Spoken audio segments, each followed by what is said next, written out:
Allahın bir qanunu var. Yer üzündə bir nəfər fəsad edirsə, Allah o bir insanların əli ilə fəsadını yatızdırır. Bir nəfər icra hakimi fəsad edirsə, bir nəfər kişi tapılır, onun zehnində olan şeytani hisslərini söndürür. Yerini ona göstərir. Allah bu cür istəyir.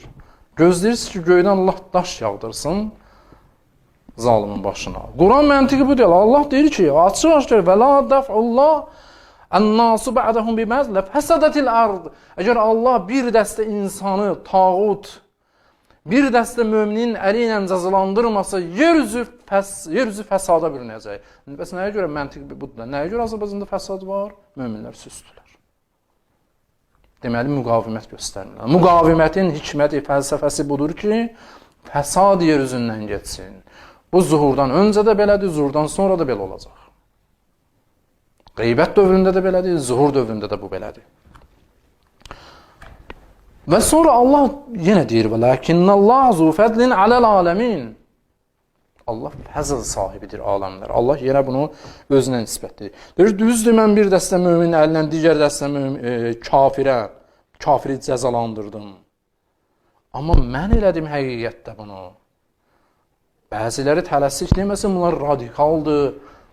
Azərbaycan dövlətçiliyə zərbə vuranlar həmən fasiqlərdir. Niyə? Fəsədətil ard. Yer üzündə fəsədətil ard. Yer üzündə fəsad törədirlər. Fəsad törədirlər, insan dövlətçini xətərə salırlar. Xalqla hakimiyyət arasında rabitəni qırırlar, xalqı didərgin salırlar, bədbəxt edirlər. Budur müqavimətin fəlsəfəsi və hikməti. Bu həmən ayələrdəndir ki, biz unuduruq.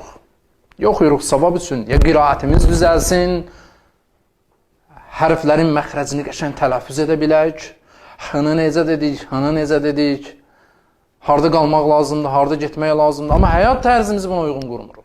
Bu həmin ayələrdəndir və həmin hadisələrdəndir ki, Allah subhanahu ta'ala Quranda bunları gətirir ki, öz həyat tərzimizi buna əsasən quraq və Quranda başdan ayağa belə dastanlarla doludur. Quran hikmət mənbəyidir. Quran yaşamağımız üçün bir qanun kitabıdır. Nağıl danışmır Quran bizim üçün.